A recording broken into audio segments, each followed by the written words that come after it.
কেমন আছো বন্ধুরা? তোমরা সবাই বলো। এই তো আমি বিছানা গুছিয়ে নিচ্ছি। এখন কিন্তু সকাল না, জানো তো, প্রায় 9:30টারও বেশি বেজে গেছে। সকালেই কিন্তু উঠেছি অনেকক্ষণই, কিন্তু ছেলে ঘুমাচ্ছিল, সেই জন্য বিছানা গোছানো হয়নি। এখন বিছানাটা গুছিয়ে নিচ্ছি।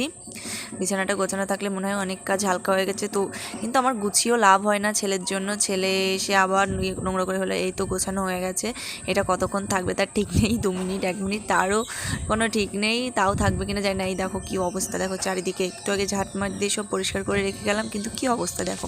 বন্ধুরা জানো তো, তোমাদের বাড়ি যাদের বাচ্চা আছে তারাই বুঝবে এই কষ্টটা।